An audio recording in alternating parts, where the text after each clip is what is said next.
কাল কাল মহাকাল। যে কোনো কাজ করলেই কাল করা যাবে নাই, যা করার আজকেই করতে হবে, কারণ কাল তো কাইলেই রহি যাবে। আরেকটা কথা আছে নাই, আশায় মরে চাষা আর ধ্যানে মরে যোগী। কথাটা কিন্তু রাইট। আশা করে করেই বেশিরভাগ চাষিরা মারা যায়। কাল জল হবে, কাল ওষুধ। হাই বন্ধুরা, আমি এখন আমাদের জমিনে আছি। এখন আমাদের জমিনে সার দিয়া চলছে। তো বন্ধুরা এখন 2টা বাজে গেল, প্রচুর খিদা পাচ্ছে। তবু বলছি না, এই যে জমিনটা আছে আমাদের সার দিতে বাকি, এই জমিনটা সার দিয়েই বাড়ি যাবো ভাবছি। কারণ কথায় আছে না, কাল কাল মহাকাল, আর আশায় মরে চাষা ধ্যানে মরে যোগী। কেসটা হচ্ছে তাই।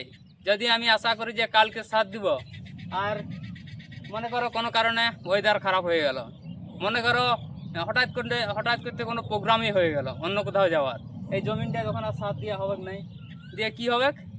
সার ওষুধ একসঙ্গে দেওয়া আছে, তোর পোকায় আক্রমণ করবে, আবার 2-3 দিন পেছিয়ে যাবে ধানটা, ওয়েদার ঠিক হবে তো তবে সার দেওয়া হবে। সেই জন্য আমি ভাবছি না, 1 ঘন্টা দেরি হোক, সার দেওয়া কমপ্লিট করে আমি বাড়ি যাব, স্নান খাওয়া দাওয়া করবো বাড়িতে গিয়ে। তো এই যে দেখছো, আর আমার 7 কাঠা মতন জায়গা বাকি আছে সার দিতে। এখন 2টা বাজে, এরকম প্রচুর গরম। আজকে আমি একাই এসেছি, বাবা আসে না জমিনের দিকে, বয়স হয়ে গেছে, তাই আমি একাই সার দিচ্ছি। সূর্যদেব দেখছো প্রচুর তেজে আগুনের মতন কিরণ দিচ্ছে এখন। তাই টুপিটা অবশ্য আছে মাথায়, টুপিটা আমাকে অনেক হেল্প করছে। গরম অতটা লাগছে না, মাথাটা গরমিছে নাই, তাই মাথাটাও ঠান্ডা থাকছে। যতই খরা দেখ না কেন, চাষি ঘরের ছেলেও ওঠি। চাষ আমাদের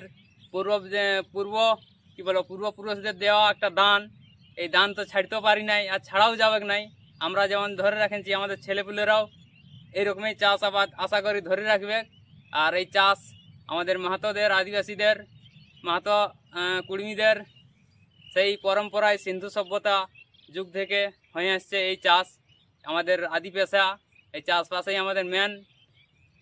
যে যেখানেই চাকরি বাকরি করুক না কেন, আদি পেশা আমাদের মাহাতোদের এই চাষবাসেই আছে।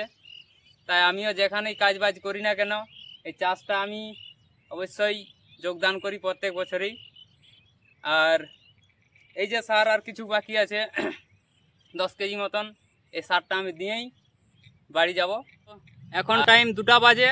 সূর্যদেব, মহারাজ সূর্যদেব প্রচুর প্রখরভাবে কি বলবো রোদ ছড়াচ্ছে। তো প্রচুর গরম লাগছে বন্ধুরা, প্রচুর খিদেও পাচ্ছে বর্তমানে। তো খিদে পাক, প্রচুর রোদ দেখ। যাই হোক, আমি কিন্তু ভাবছি যে আমাদের যে আর 7 কাঠা জায়গা বাকি আছে সার দিতে, এই 7 কাঠা জায়গায় সার দিয়েই বাড়ি যাব। কেননা এই 7 কাঠায় যদি ভাবি যে কালকে সার দিব, আমার তো হঠাৎ করতে প্রোগ্রাম হয়ে যায় কোনো দিয়ে যাওয়ার।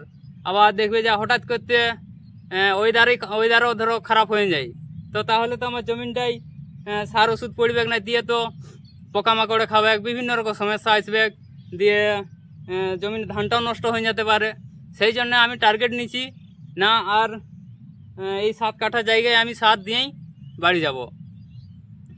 তো খিদে পাচ্ছে বন্ধুরা, খিদে পাক। যাই হোক, কোথায় আছে নাই, কাল কাল মহাকাল। যে কোনো কাজ করলেই কাল করা যাবে নাই, যা করার আজকেই করতে হবে, কারণ কাল তো কাইলেই রহি যাবে। আরেকটা কথা আছে নাই, আশায় মরে চাষা আর ধ্যানে মরে যোগী। কথাটা কিন্তু রাইট।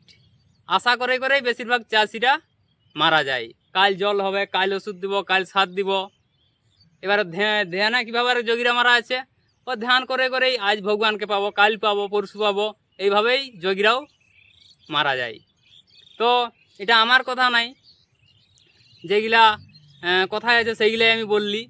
তো যাই হোক, আমি আমার মেন টার্গেট আজকের, সূর্যদেব প্রচুর রোদ দিচ্ছে ঠিকই, সূর্যদেবের রোদও আমাদের দরকার, নাহলে চাষবাস হবে নাই, মানুষ প্রাণী বাঁচবে নাই, গাছপালাও বাঁচবে নাই, কেউ বাঁচবে নাই। এই সূর্যদেবই মনে করি সবচেয়ে বড় ভগবান। তো সূর্যদেবের রোদ নাই পালে চাষও হবে নাই, পোকামাকড়ে এই ধান ফান খাই যাবে। তো বন্ধুরা যাই হোক, আমি আর বেশি কিছু বলছি না, আমি এইখানেই ভিডিও শেষ করছি। নমস্কার।